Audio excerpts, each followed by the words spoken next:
What's up, everyone? Welcome to another episode of the Headed Home podcast. We are just chilling. Going to talk today about summiting a few 14ers and the lessons that we learned. I feel like we learned a lot from this one. Yeah, I do too. What are the lessons, babe? Not yet. I have something I've been thinking about. So I have this new question I've been asking people. Okay. And I'm going to ask you. Okay, yeah. Let's go. Okay. Let's go. You're in a weird space right now. I'm not sure I want to be doing this with you for the next 30 minutes. Okay. Well, you don't have a choice, so go. Okay. What is a life hack? What is like the biggest life hack thing that you do? That I've learned in my life? The biggest life hack? I mean, it could be like a tool or a like anything. And I guess it doesn't think there's need a lot of things. Yeah, it doesn't need to have an easy one. That's not like, I think for me it's like exercise. You Why? gotta move your body because I feel like it releases the endorphins that you need to feel good. Like for me, when I think of a life hack, I think of what can give me more positive energy. Okay. Like how can, it's just another way of saying, I want to feel good. Right. How do I feel good? Right. Consistently. Yeah. So that you have energy. And I don't think that that's possible unless you get into like a consistent routine of moving your body. Got it.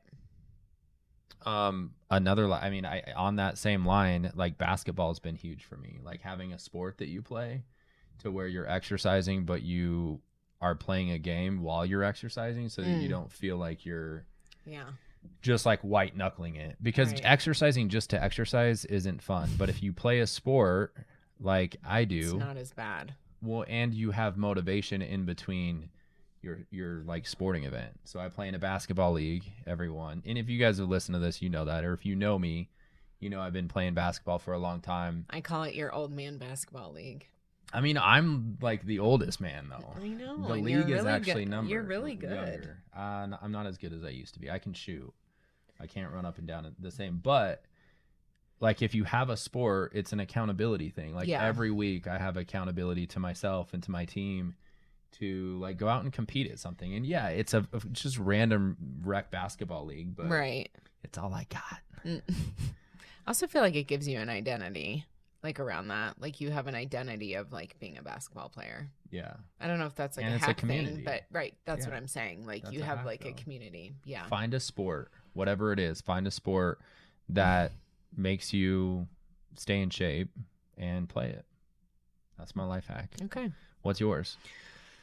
Oh, man. Well, I do not think this is the most important one, but I've been thinking about this so much lately. I know I've been talking to you about it, and you're probably really annoyed with me. I don't understand how people don't use dual monitors to do their work. Yeah, I've never understood that. It blows my mind. Like, if I'm working on a laptop. Do people not, though?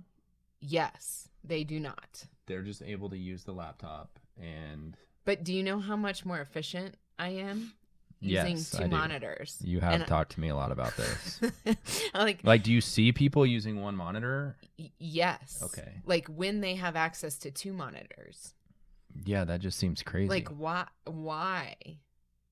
Yeah, I don't know. Is it like because like if you're talking about someone like out and about working at Starbucks, for example, they're not going to be able to bring two monitors, but they could. They could. We have monitors that maybe they don't want to look like complete. I don't care. Dorks. It's like if you like us. One of the biggest life hacks for me is like how can I like if I'm spending time working, I'm going to find ways to utilize my time better so that I can get more stuff done, so that I can do the things that like I want to do to enjoy activities or get, do more work, whatever that is.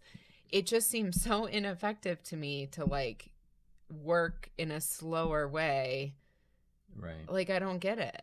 And I totally understand the travel thing. And like, sometimes I'm like in my car and I have to do something. That's different. But like when you are sitting in your house at a desk and you're only using one laptop monitor, that just like you could crank out so much, like way more.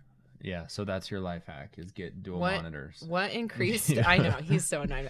No, like I get it. I feel question. like that's just kind of a known expectation to have known. dual monitors. It's not. Work. Yeah, there's no way I can do my job without it. But maybe some jobs you can. What percentage do you feel like your productivity increases with 2 monitors over one? 80.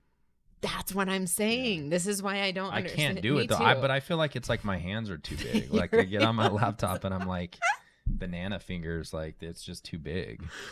It's so wild to me. And I think that I thought it was just like common knowledge, but it's totally not. Yeah. Anyway. Yeah. Or working from your phone. Like, yeah. That would be something else. God. Yeah, I don't know. Anyway, okay. All right, life hacks. Cool. Any other ones that you want to share before we talk about our journey? Well, this is a good segue into this. I feel like this is not like, well, I sort of choose this every day, but like I feel like the biggest life hack is who you marry. Just kidding.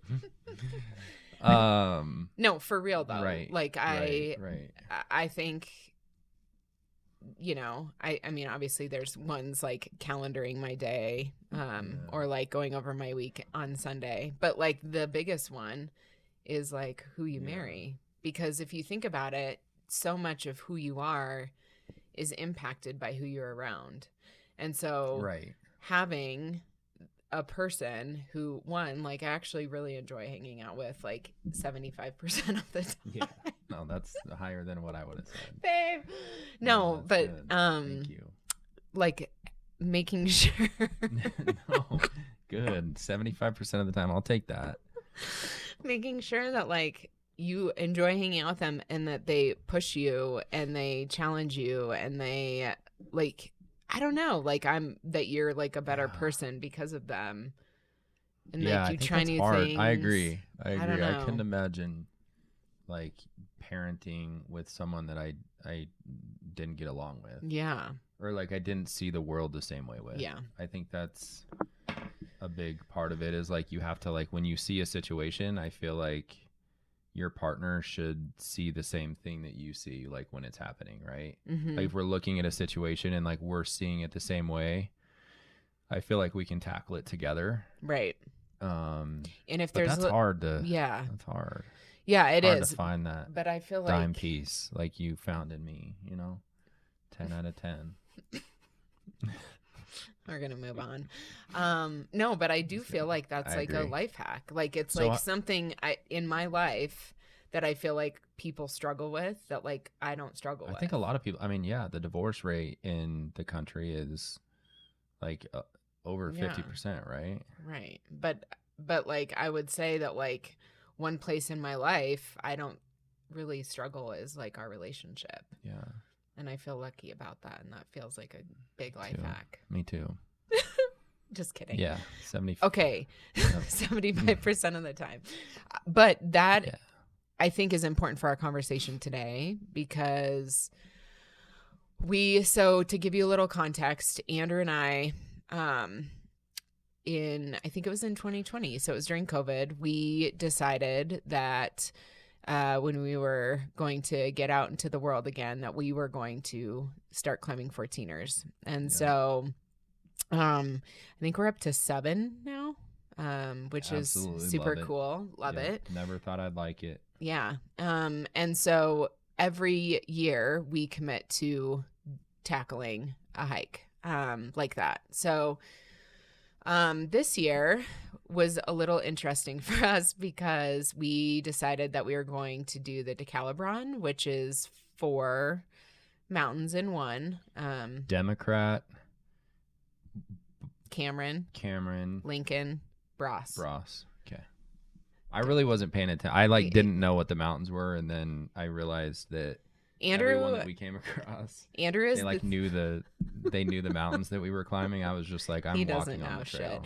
Andrew is like the type of guy that when we go on a vacation, he's like, well, where are we going? Like literally has no idea. Like he's the one that shows up at the airport, has not a clue what is happening. But I get there. You do. In a great, Okay, so every year we like commit to doing it. Well, this was like, we were like getting, I would say, really close to like the last weekend that we were going to be able to climb a 14er this month, or this year. And I had just come off of COVID. I had also had a jacked up ankle. I threw my back out the week that we were supposed to climb.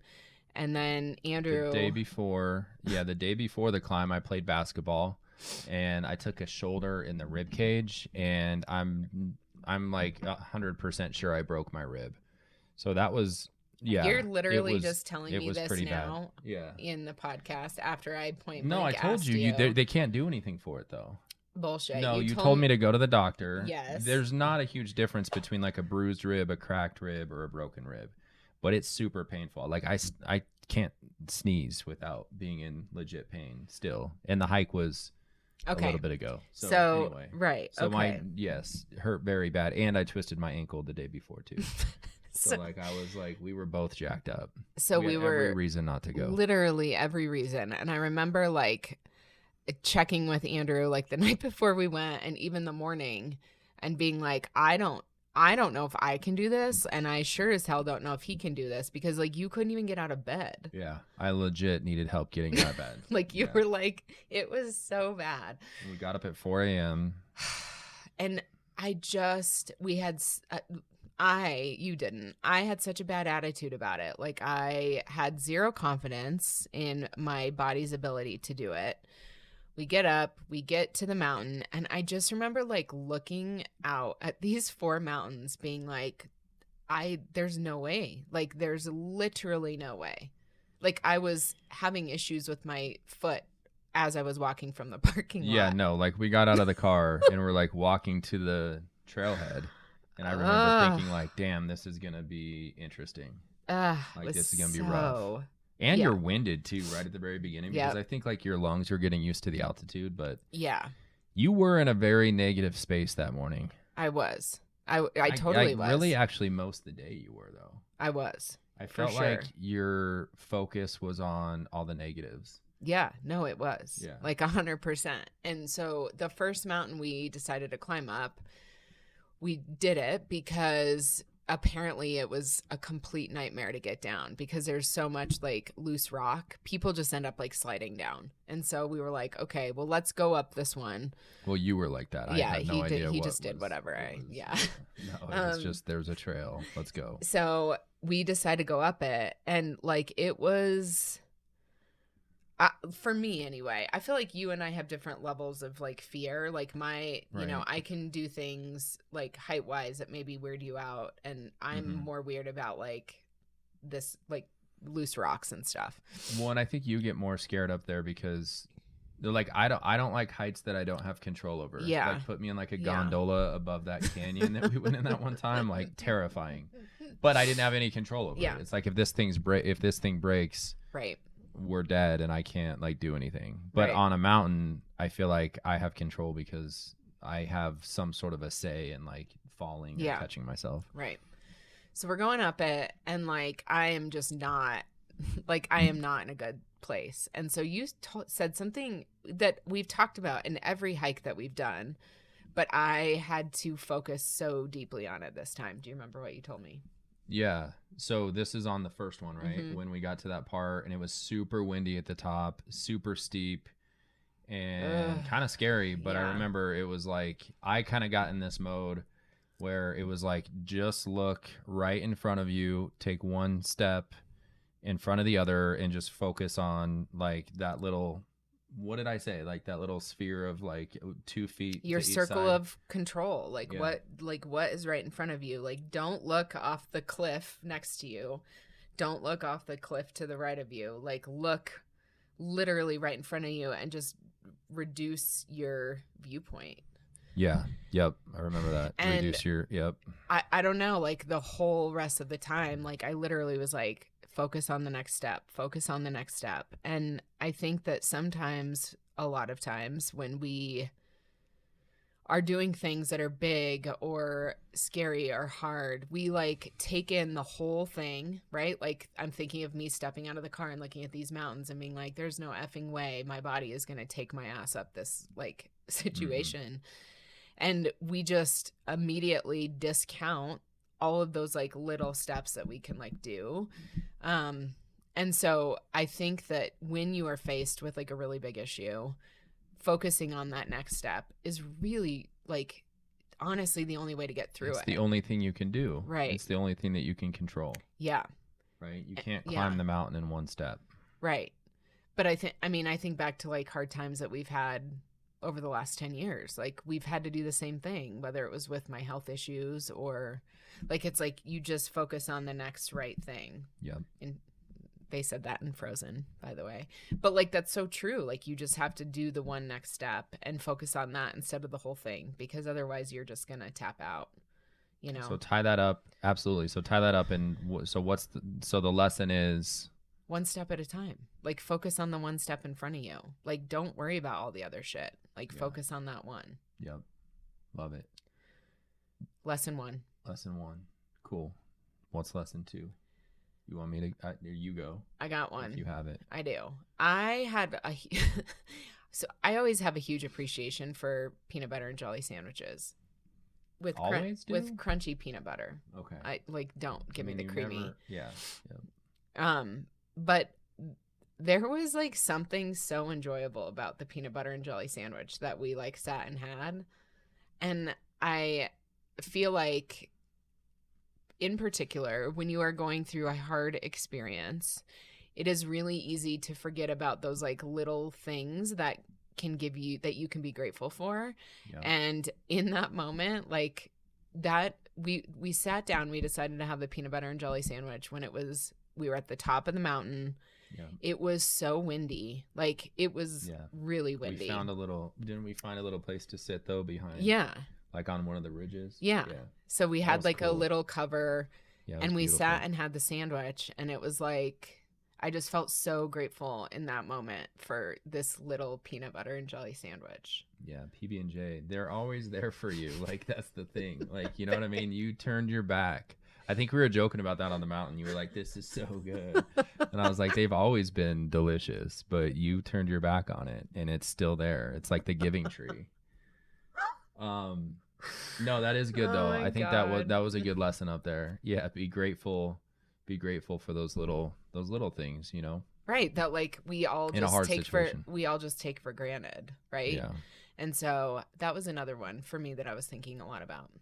Yeah, I think that's a good one. I think one for me that popped out that day, and if anyone's done 14ers, like they're all just their own battle. Like you can prepare all you want, but like you're going to face just like different levels of adversity and like different mental hurdles every time that you do it. I mean, it's a long hike, and it does get a little sketchy too. You know, every time there's like this point in the hike where, you know, you feel like, damn, this is kind of scary. Should I turn back? You know, like whatever. And then you have to make that commitment to keep going. But one that like kind of hit me that day is like, there wasn't a whole lot of people on the mountain. And sometimes you do those 14ers and it's like packed and you're around people the whole time. And like we were alone for a lot of the hike. And you know, like you're up on, we climbed Mount Bras, and then you kind of like hike along that ridge until you get to the other summits of, you know, a couple of the other mountains, and you're just by yourself. It was windy, it was cold, and it's kind of scary. So like when I would see another hiker coming up, it was like you felt this sense of like, like cool, there's someone. Like I don't know, it was almost like this sense of you know, connection. Yeah, connection that you yearn for, that like people need. Yeah. You know, and so when we'd see people, and, you know, even just saying what's up, you know, I don't know, it gives you this like dopamine rush. Totally. And it made me think about that. Like, yeah, like just human beings need for connection. Like humans are hardwired to connect with each other. Yeah. We met this couple. This was funny. We met this couple at the top of our second 14er, and they were taking like a couple pictures for us or whatever. And it was so funny. Do you want to tell a story about the hat? Yeah, I don't. It was just they were so different than us. I mean, they were probably like 20 years younger than us first, and probably people that we wouldn't have, connected with Totally. outside No. of being on the Mm-mm. top of a mountain. But yeah, I was wearing like an old school Bronco hat. I was thinking I might have one around here, but it was just the old, like the Like the 1970s, like the original Bronco emblem, and he was like Bolt or Durham Bulls. And I was like, no, it's I was like super confused. It was just like an awkward way to start the conversation. And I was like, no, it's the Denver Broncos. And he was like, oh, and just like acted like he had never heard of them. So yeah, I don't know. Funny. I don't feel like he was from Colorado. They were also yeah, way younger than us, and like it was just funny. But yeah, it then mentioned like the girl was like, "Oh, you have an Aura ring," and I was like, "Yeah, it's awesome." Like talking about, yeah. She's like, "I wanted to get my dad one of those," and I'm like, "Oh God," she's looking at us like we're just old. But but I think that like one thing we talked about as we were walking is like. Like there was like a different level of joy and connection that we had like running into people that were hiking the mountain, and we think it was because like we were like experiencing this like super cool thing, and like we were like living in the moment, and like here comes this other human that's doing a similar thing as us. And we just immediately felt connected to them regardless of like their background or like where they've been or what they do for work or whatever that is. Like you just immediately felt a connection with them, and that was super cool. So we have a need for connection, and then we feel more connected to people that are on the same journey that we're on. Yep. Okay. Yep. I would say, other lessons? Yeah, I have a couple more. I would say the one that we talked a lot about also is related to like your body. Oh yeah. Your body, the amount of like things that your body can do and get through is insane to me. Yeah. No, that might be the biggest lesson. Because we made it. We completed the hike. You got through 3.5. I did. By the way. Yeah. I did. I did all 4. Jumped up the hill, like just like and a made gazelle. a friend at the top of that next. So that dude knew a lot about the 14ers around there, though. And then do you want to tell that story, or do you want to talk about that, or no? Yeah, I do want to talk about it. I felt bad for leaving you for dead on the side of the. Yeah, Andrew thought he was gonna come back to me being dead. No, we were going up the 4th hill. It was really difficult, and I was having to move really slow. So like I would take a couple steps. And it's something that never has happened to me on a 14er before, but I was talking to my friend Allison, and she said it's probably because you were up at altitude for that long. Mm-hmm. But I was getting super lightheaded and nauseous. So I think I had altitude sickness, but like I had just never experienced it because I hadn't spent that many hours up at 14,000 feet. Because usually you go up a 14er and come back down. Well, this one was like you're up there and then you stay up there for a few more hours. And the weather was coming in, like there was a storm, and so I was like, "You have to go." Like I'm not. It's gonna take me another hour to get up there, and of course, like you just like boop boop boop boop, like up sprint it up. up I did feel bad though, because that was the first time I've ever like left you on a hike like that. I'm not like incompetent. No, I know, but like, yeah, true. It's kind of it is kind of sketchy. You're right. Okay, well, I was fine. I just plopped my ass by a big boulder, and but I was feeling like amazing at the end. Yeah, and it was crazy because I had a hard time getting out of bed. Right. But like, how much of that is just mental for us, right? Yeah. Like your body is so capable, and it can do so much more than you think it can. You just have to let it. Right. And I think it's also like a willingness to be in pain. Like, because of, like I was in pain, but like I did it anyway, and I wasn't any worse after I did it than I was that day before. I actually felt better. I think you did too. True. I did. But it's also just the willingness to like, to be in pain, but to also like do when you think that you can't. Totally. And it makes you sorry, go ahead. No, I was gonna say that brings me to my next lesson, which I feel like your mindset is everything. Yeah. Right. That's what I was gonna say too. It's all connected to that. It is.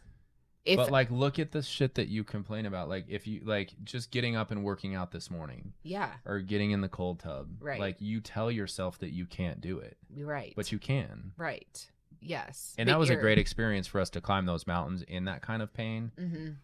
Is because it's like, well, I did that. Like, yes, I can go do a 45-minute workout today. Mm-hmm. Mm-hmm. Yeah, I just think it's this idea that like you really can get through way more than you think you can. And I wonder how my experience would have been if my mindset starting off was way better and I was more intentional with like changing that. And it's all about mindset. It really is. And I think that first mountain was way harder for me than it had to be because my mindset sucked. Yeah. You know, and it was probably way harder for you too. Yeah. Yeah. No, like I get Andrew it. is treading carefully right now. No, I do think, no, I'm not, because we talk about it. I do think that's just kind of something though that you've had to overcome in your nature. Yeah. I think like by nature you are maybe just like a little bit more cautious, or you know, agreed. You're looking for like the potential dangers so that you can protect yourself from it. Right. And I think I'm a little bit on the opposite side. When I get in a situation like that, I look for like, you know, the opportunities. And I think that's why we make a good team. Yeah. You know, because you can hold me back from doing stupid shit, and then I can push you to like get out of your comfort zone a little bit when it comes to, you know, like a physical challenge like that, at least. Right. Yeah. But you do have to commit though. Like, that's the thing. If you're going to do a 14er, you can't be like, like you're, especially like at that, when we had that conversation, when we were at the top of Bras, where it was windy as hell and there was no guardrails.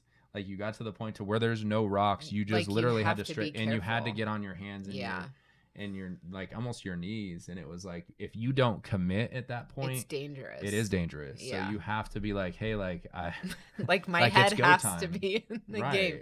You can't think about the negatives, because then you know you could then you're come just to kind fruition. of not being safe.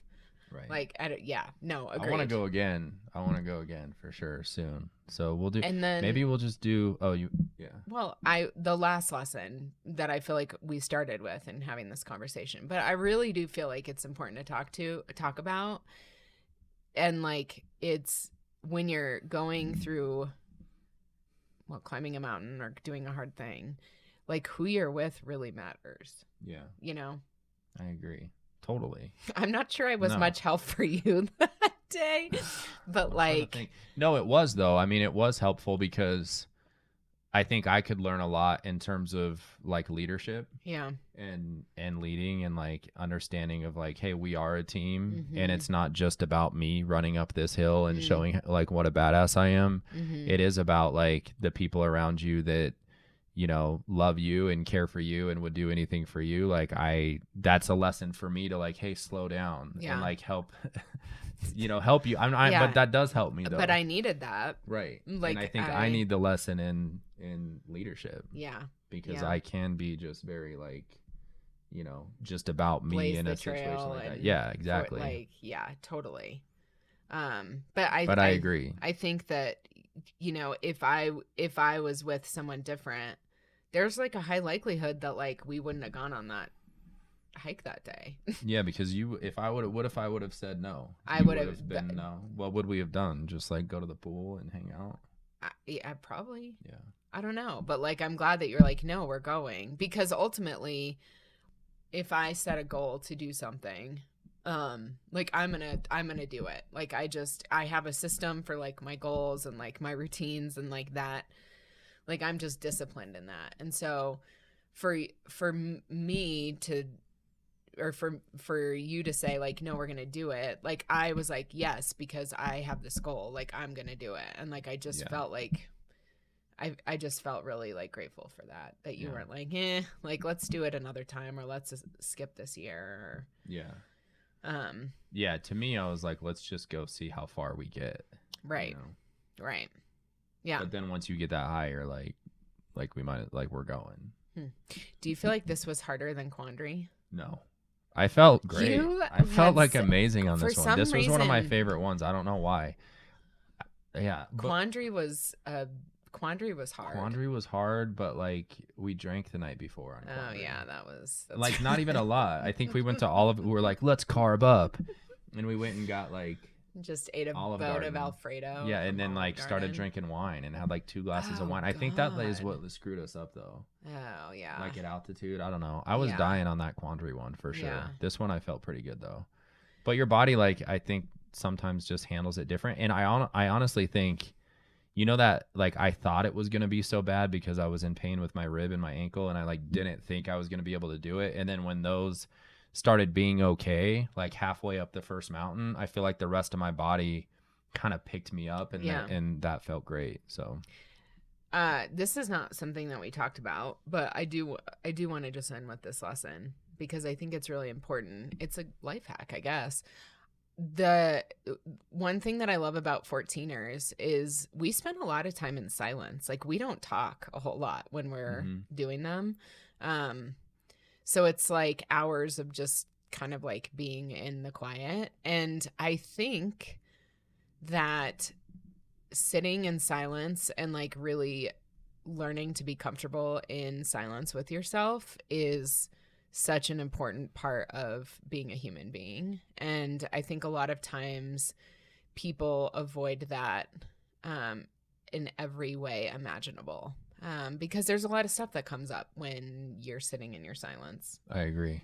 And so I just like one of the things that I feel like as I've gotten older, I've gotten much more comfortable in silence and really try to like spend time in that every day. But I just think there's a lot you can like learn about yourself when you sit in it, and it's really important to do that. Yeah. I'm going to throw one more. Okay. Perspective. That was a word that kept coming up on those hikes because you're like, you feel like you're on top of the world. Like the clouds are just right above you, and like we look down at our car a few times and it just looks like this little tiny ant, you know, and it just kind of like puts into perspective how big the world is, how small we are. And in our minds, our problems and our day-to-day struggles are, you know, they're huge issues. But then you get up out there and you're like, that's actually not that big of a deal. Like, you know, or what you think is challenging. We mentioned like going and doing a 45-minute workout, like you think is challenging. That's not challenging compared to climbing mountains and spending 8 hours, you know, in the wind on a trail. And you know, and then even climbing Everest would make what we did look totally like nothing. So like perspective, try and find situations that you can put yourself into that gives you perspective and pulls yourself out of like your small like window. I feel like sometimes everything feels so big because you're not stepping out of that to see like a larger picture. Yeah, like most times you're in that. On your dual monitors, seeing the emails come across and like, the dual monitors. I'm having this flashback to you talking about some other words. So this was a funny story that was on the mountain, and by funny I mean it was so freaking windy, you guys. Like I had to pee so bad. I know. I had to pee, and so it basically was just my pee flying back on me and at the top of the mountain. Yeah, it was like utterly, an awesome lesson. Utterly humiliating. Don't pee in the wind. What? No, the peas. Right, that's what I was thinking of. At my the beginning, pee. I got you. My pee, okay. And then you were talking about pee words. So, okay, perspective, right? So I have at the beginning of every year, I try and set a word, like what's my word for the year.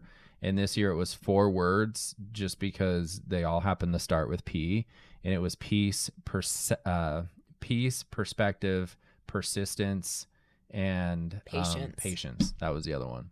And I feel like those encompass like so many things. Like you have to be patient. You have to find time to create peace in your mind and in your life.